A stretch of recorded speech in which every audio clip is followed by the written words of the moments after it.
This is Democracy Now!, democracynow.org, the War and Peace Report. I'm Amy Goodman. A panel of UN independent experts has accused Israel of engaging in a campaign of starvation and genocide in Gaza. Michael Fakhri, the UN Special Rapporteur on the Right to Food, and the other experts write, "We declare that Israel's intentional and targeted starvation campaign against the Palestinian people is a form of genocidal violence and has resulted in famine across all of Gaza. We call upon the international community to prioritize the delivery of humanitarian aid by land by any means necessary, end Israel's siege, and establish a ceasefire," the United Nations experts wrote. The effects of the famine are being felt across Gaza. This is Ghanima Joma, a Palestinian mother speaking from Nasser Hospital in Gaza's Khan Yunis, next to her son, Yunus Joma.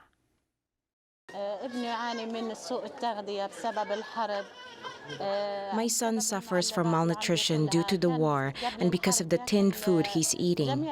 Before the war, he used to eat all kinds of food, meats, eggs, all kinds. Now things have gone up in price or there is shortage due to the closing of the crossings. A week ago, I was with him here in the hospital and every day his health is deteriorating. My wish is that my child recovers and gets back to how he was before the war, and that he finds his rights like any other child. I hope his health improves to how it was before the war. I wish that I don't lose my child.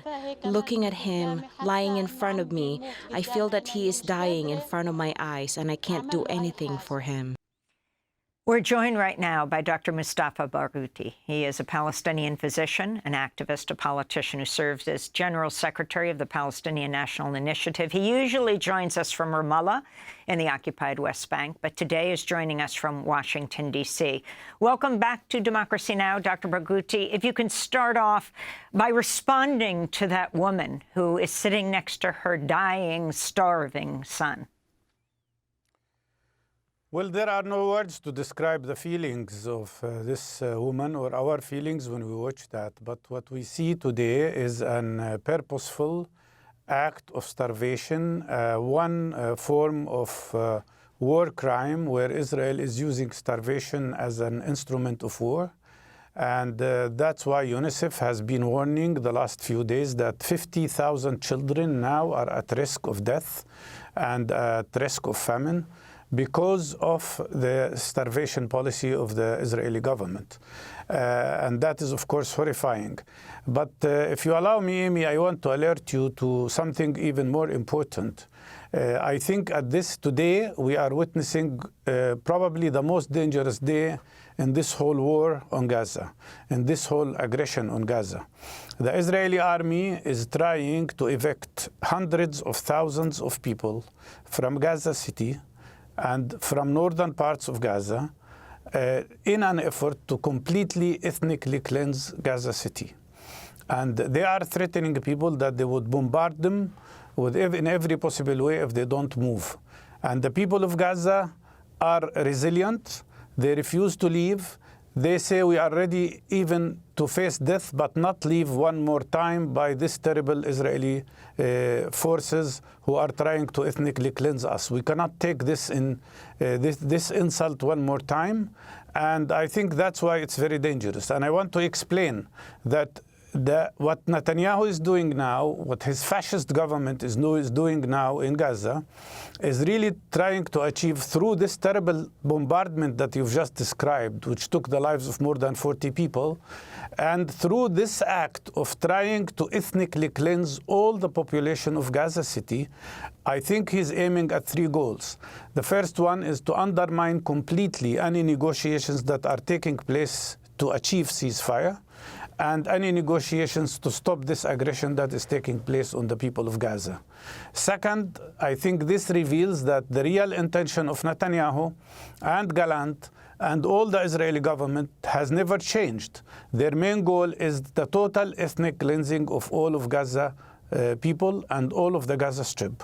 And finally, I think this shows that Netanyahu's real intention is to maintain the Israeli occupation of Gaza. He wants to completely ethnically cleanse the whole of the north of Gaza and Gaza City as well, and then concentrate the Israeli occupation in that area and then move forward. And that, of course, fits very well with the news that we've just received that the Israeli army is already starting building permanent bases of the military in the northern part and in Gaza City. This is a very dangerous element. This is a very dangerous moment, and it will carry in itself two major risks: a total ethnic cleansing of Gaza City, but in addition to that, terrible massacre that could happen because people are refusing to leave and the Israelis would start bombarding.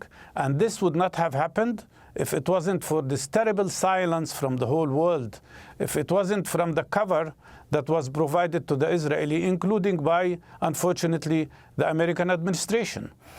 If no moves are made immediately by the whole world community, by the International Criminal Court, which should issue the indictment of both Netanyahu and Gallant, if the International Court of Justice does not immediately issue an order of stopping this terrible genocide and this terrible war on Gaza, and if the world community does not engage immediately on pressuring Israel and even threatening sanctions of Israel, this Netanyahu government will lead the situation into the most terrible massacre since the beginning of this terrible aggression on Gaza, which has already taken the lives of no less than 48,000 people, if we count the people under the rubble, and maybe even more than that. There are 87,000 people who are injured, many of whom will not continue to live because there is no medical facility to treat them, since Israel destroyed most of the medical facilities. I've just been talking to our teams in Gaza, the Palestinian medical relief teams, and they tell me that in Gaza City now, there is no service whatsoever except medical relief there, because the Baptist hospital has been forced to be evacuated. Injured people there are there without doctors, without proper care. Our guys are trying to help them in every possible way, but the whole of Gaza City is now without medical services except the mobile teams of medical relief. That is a very dangerous situation, and it could exacerbate in every possible way. And that's why what I'm talking about is an urgent situation, and this is an urgent call to the whole world, to the United Nations, to international organizations, to humanitarian organizations, to the people who want to save lives of Palestinians, that they should move immediately, because what we could see now is a terrible development, not only of ethnic cleansing, but horrible massacres that could take place against the Palestinian population of Gaza. Mustafa Barghouti, we usually speak to you in Ramallah. Why are you in Washington, D.C. right now? And what is your demand of the Biden administration? As you can see, if you're watching any of the media in the United States, there's very little television coverage of what's happening in Gaza. It's all about Biden's mental health and his physical diminishment. If you can talk about, yet there's the NATO summit, of course, happening right now with world leaders gathered in Washington, D.C., what your demands are on not only Biden, but the others as well. Well, as you know, Amy, for 7.5 years, I was never granted a visa to come here.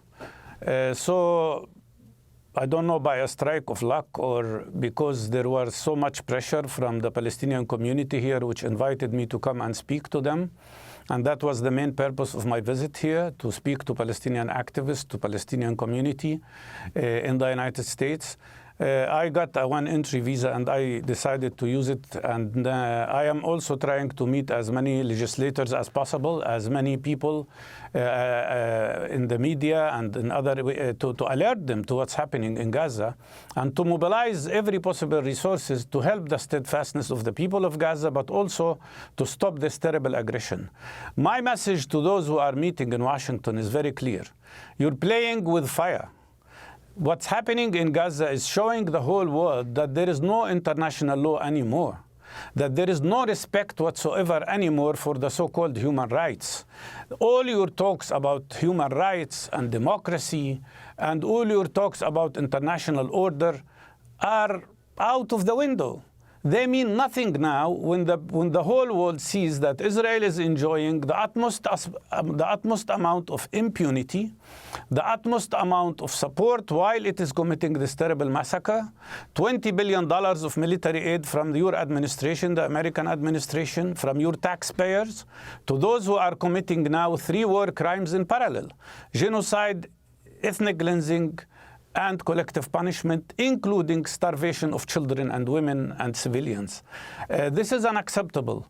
And what's happening in Gaza will have a terrible impact on the whole world, because it sends one message: that there is no international law anymore, that there is no human rights anymore, that anybody who has power can do whatever they want, whenever they want, and as they want. That is the message that is getting out, and that is going to be a terribly undermining situation for the security and safety and peace all over the world. I think the main responsible here is the American administration, and especially Biden administration, who could have done much, much, much more to stop this war and to stop this atrocity. And now that the ethnic cleansing of no less than 400,000 people is just about to happen, leading to maybe the total ethnic cleansing of Gaza, this is the moment when people have to interfere. There is an element of urgency here, and people have to move. And I'm telling you, the message I got from the people of Gaza today, I just been talking to them. They say we're not going to leave anymore. We're not going to listen to Israeli instructions. Whatever it takes, we will die and not leave our homes, and we will die and not leave our homes. We're not going to be subjected to this Israeli imposition of ethnic cleansing. That's why I'm saying there is a very important element of urgency here, and people have to move very quickly and very soon to stop this terrible atrocity that Netanyahu and his fascist government, with people like Smotrich and Ben-Gvir, are just about to commit. So the Biden administration has been saying that the U.S. ceasefire proposal has been supported by Netanyahu, though he denied that, but was being obstructed by, not accepted by Hamas. Now Hamas says that they will accept the ceasefire proposal, even though it's not immediately calling for a permanent ceasefire. But Netanyahu, and now I wanted to read from the Times of Israel, the headline, "Security officials shocked by PM's announcement of Gaza non-negotiables" report. Security officials were caught off guard Sunday when Prime Minister Netanyahu publicly announced a list of non-negotiables for the ongoing hostage negotiations with Hamas, the Hebrew media is reporting.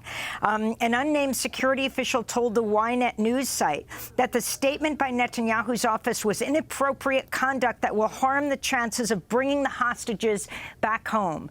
Can you talk about this state of negotiations now in Doha, when you have the head of U.S. intelligence, William Burns, there, the head of Israeli intelligence, Mossad, Barnea, there? What is happening? And do you agree with some of these Israeli officials who are saying it was meant to derail this last negotiation?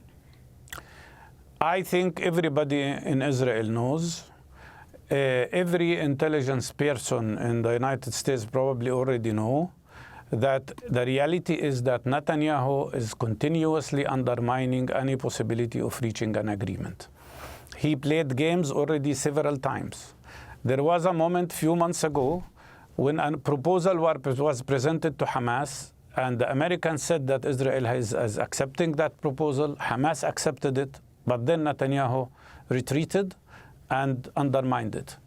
When Mr. Biden announced his initiative saying that it is an Israeli proposal, Netanyahu never confirmed that. And when it got into serious negotiations, as it is happening now, and Hamas said they are accepting and showed an utmost amount of flexibility, to my knowledge, Netanyahu is now escalating the situation in Gaza. This is not the first time he does that. When he is trying now to ethnically cleanse 400,000 people from Gaza City, how could negotiations work? So Netanyahu continuously plays games to undermine any possibility of an agreement. This man doesn't care about the Israeli prisoners. He wants them all killed. He doesn't care about the lives of any of them. The families of these Israeli prisoners know that very well. All Netanyahu cares about is his own personal interest. That's not my opinion only. It's the opinion of so many Israeli leaders. And I think Netanyahu wants only to continue this war as long as it takes. And he wants to avoid the fact that because he knows very well that the end of this war will mean the end of his political career. He will be investigated for his failure on the 7th of October. He will be investigated for his failure in running this war. And he will be also presented to the courts for 4 cases of corruption that are following him, each of which could take him to jail. So he doesn't care about anybody. He cares only about himself. As I said maybe on one of your programs, this man is ready to kill his mother to stay in power. And now he's risking the lives of hundreds of thousands of Palestinians and maybe the lives of many Israelis because all he cares about is his own interest. But that is not only simply his personal interest. He is sitting in a government that is increasingly fascist. And he has fascist people in his government like Smotrich and Ben Gvir, and these people want the total and complete ethnic cleansing of all Palestinians. They speak frankly and openly, like Ben Gvir, who is the Minister of Internal Security, about executing all Palestinian prisoners. They say that. They declare every morning that all Palestinians must be evicted, not only from Gaza, but also from the West Bank. Smotrich keeps telling we should fill the West Bank with settlements and settlers so that Palestinians would lose any hope of a state of their own and then have to leave, which is ethnic cleansing, or accept a life of subjugation, which is apartheid, or die, which is exactly the genocide they are trying to commit now in Gaza. It's a terrible situation. Netanyahu will not be restrained except with Palestinian steadfastness and resistance and sanctions immediately on his government. Well, Dr. Mustafa Barghouti, I want to thank you for being with us. Palestinian physician, activist, politician, serves as General Secretary of the Palestinian National Initiative, usually in Ramallah, speaking to us for the first time in years from Washington, D.C.